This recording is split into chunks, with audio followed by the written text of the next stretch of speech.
How you doing? So hello everyone, we are going to be going over some of the Untapped Infinite data. So Untapped is primarily the website I use to get a lot of my meta-analysis videos, so I want to just go over the Infinite data, why there's sometimes you have to be a little bit careful with just relying on, website data, things like that, some of the tips, tricks, and tools we use to analyze. So it should be a fun one, informative. Let's get started. Hello, so we're just going over through some Untapped data. Untapped data is one of the websites I use to kind of gain data from my breakdowns, meta-analysis, things like that. Just has some really good information. You do have to interpret the data correctly, but this can definitely help you.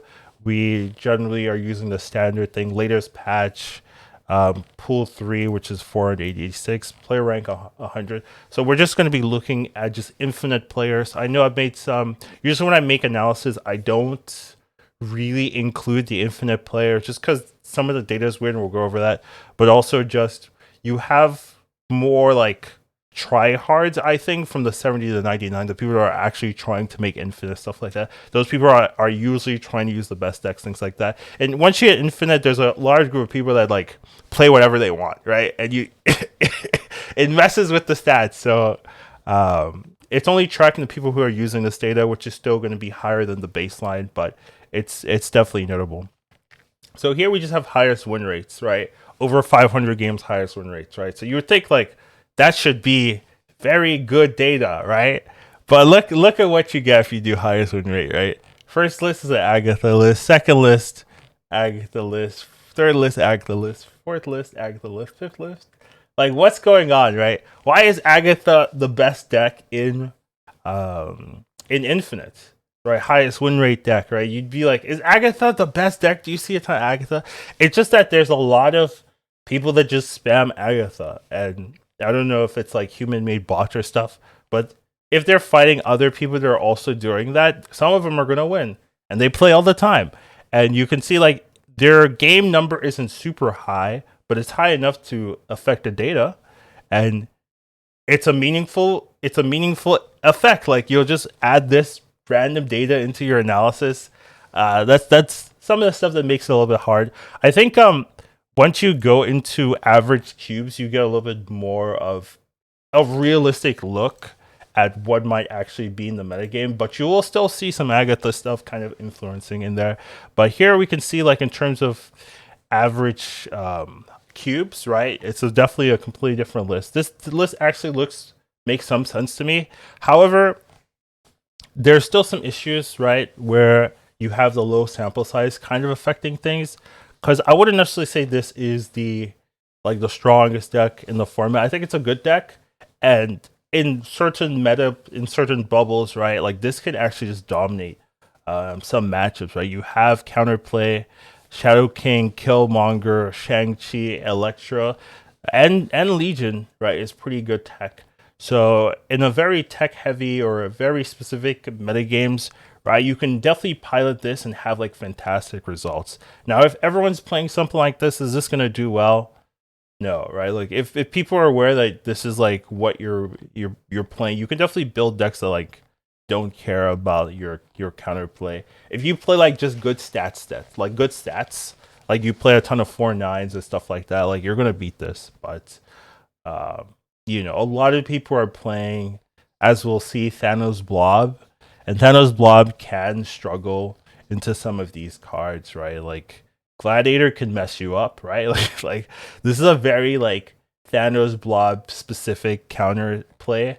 You're running the Maximus, you're running the Shadow King, you're running the Shang-Chi, and chances in case people are running some type of Chimera or anything like that. And then you have the Mobius to kind of deal with people ramping, things like that. So there's just a lot of ways to deal with that specific matchup. And you can see the people that are playing this deck, right? They haven't played a ton of it, right? But 500 is decent enough and they're doing pretty well. So that just kind of shows you like, if you see a meta forming, you can build to deal with the meta and do pretty well.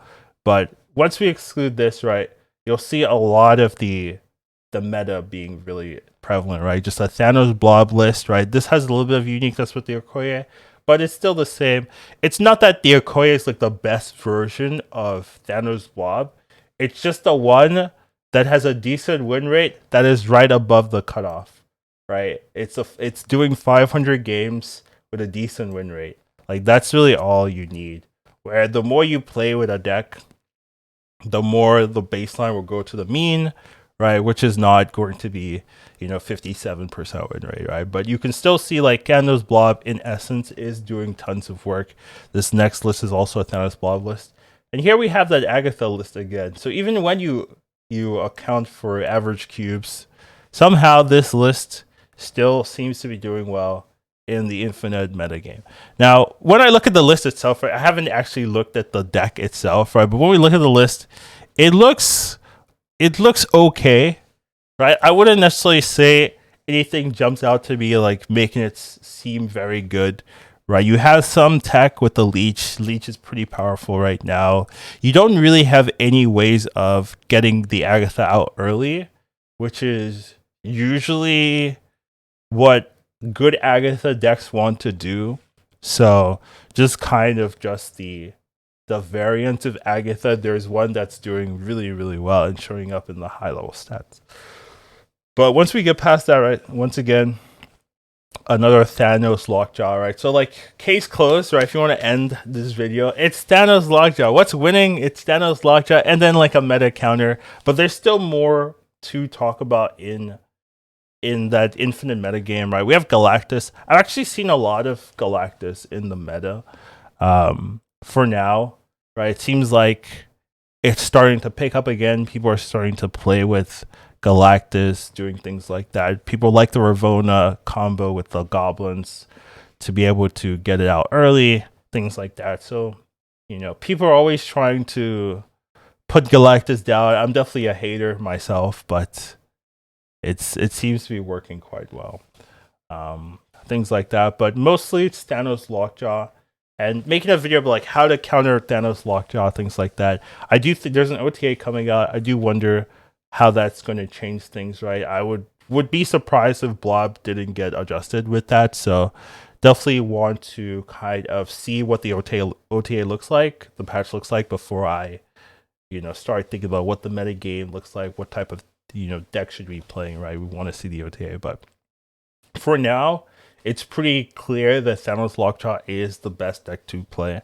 And there isn't really a lot of stuff that's like performing better than Thanos Lockjaw holistically. You can see like the fact that you can play so many different types of Lockjaw decks and they're still like the best deck to play is just a very good indication that there's a problem, honestly. Like the Thanos Blob in particular is way too consistent or powerful, especially when you combine with Lockjaw and things like that. It's just very good. And then we have Destroy. Destroy is just a popular archetype, and they do have ways to make it work. You have Scar being introduced. You can see there's a lot of Scar in there. I'm definitely gonna pick it up. I know I don't have it yet, but it's on my radar for sure. Then we do have this like classic Lockjaw. Now this is a pretty interesting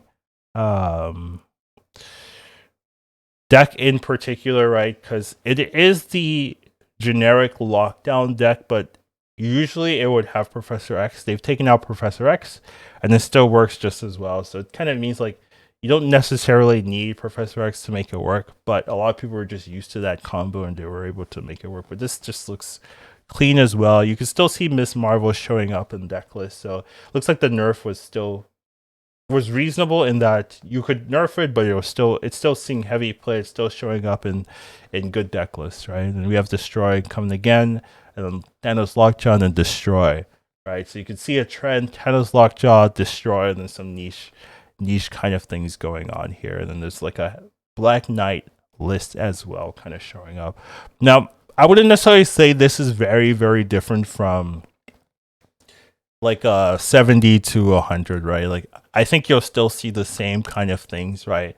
Thanos Blob, right? The Agatha variance now is too little. You can't really run Agatha in 70 to 79, like you're going to lose. So that kind of falls away. But you can still kind of see like the Sarah control is still there, still doing work. It's not the best anymore, but it's still doing work, right? The games have went higher essentially, so it means that the play rate goes down. You can see like as the games get higher, the win rate goes down because it reverts to the mean, right? But you can still kind of see now. You can see she not popping up, right? So this is something interesting, right? You basically didn't see any she not at infinite, and but once you add in the 70 to 99, you can see she not kind of popping up. Now, does that mean she not's not good at infinite? No, it's maybe like this is better for climbing and not necessarily the type of deck people want to be using in infinite, or maybe the players in infinite are better at dealing with she not type strategies, right? Like that could definitely be a number of things to be incorporating that difference. But does that mean like, oh, she not's a bad deck? Absolutely not. It just means like there are differences in the tiers from 70 to infinite, right? In infinite, especially right after a season, what you're usually going to see in infinite is the broken decks, like the decks that are just not balanced, right? And it's all Thanos blob, right? Right, like those cards probably like that deck is probably getting adjusted in the OTA, right? And a lot of people are very aware, but once you kind of add in the rest of the tools, you can see like these are she not is still a very strong deck, maybe not as broken as Thanos blob, right? Like maybe it just doesn't have that kind of oomph, that late game powerhouse. Even though she not does have great late game, it's maybe the early game isn't as good, things like that. So you could definitely run Sheena, and it's definitely one of my favorite decks, but there is a difference in terms of win rates between Thanos Blob and other decks like Sheena that don't like show up as clearly once you focus only on Infinite, right? But you can see like Sheena just starts popping up, right? Where in Infinite you weren't seeing any of it. It was just Thanos Blob the whole time, right? But now you're seeing lots of Sheena showing up here. And I'm sure if you go to Infinite, you can still find it. It's just going to be a little bit lower in the tier list, things like that. Another thing to look at is just the game count, right? You can just see like what are people actually playing.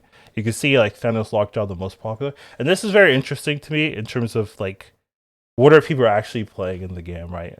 Thanos Lockjaw 34. This is like the same deck, right? Like this is just the net deck version, right? Like you're same thing with Hela, but this isn't really. I mean, it is a Hela deck, but it's a Black Knight Hela, and I think that's a big distinction in terms of how it plays different than traditional Hela decks. The Black Knight gives you this Ebony Maw that you can have these huge power Ebony Maws you can play that just give you tempo, give you value, can't be killed, can't be reduced, right? It's just hard to deal with.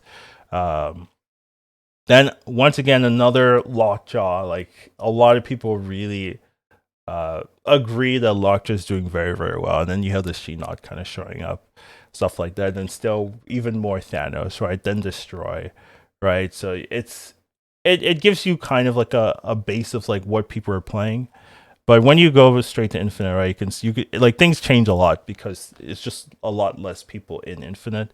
Still Thanos Lockjaw, but more Thanos Lockjaw. Then you have that same Hela deck that we talked about before. Then we have Lockdown, right? Lockdown's very different compared to what we have. There's no She-Not here at all. There's Loki, right? There's still a lot of people in that Loki train thinking Loki is very good. You can see the win rates are not really agreeing there, right? Compared to everything else, right? Everything else is a positive win rate. Loki not having a positive win rate. So definitely the nerfs to Loki have been impactful, especially when it comes to Infinite. And I've definitely seen less Loki for sure. So, it took a lot of changes, but I even think like maybe that last change wasn't fully necessary even. So, what can you do? And then you have weird stuff like this, right? Where, it's an Agatha list, but it has a 13% win rate. Like it just seems like a human bot level Agatha deck that's just playing stuff, right? And when you look at the deck, it doesn't even make sense. You're playing Martyr, like you want to lose. You're playing Martyr, you're playing Havoc, you just want to lose, right? It looks like even when this deck looks like it wants to lose. I mean, there are some good cards in here. It's still starting like a 13% win rate. So there's other decks that are like worse than this, in Infinite. And it's just kind of interesting because this is what theoretically 1, 2, 3, 4, 5th. This is the 7th most popular tracked infinite deck in the game.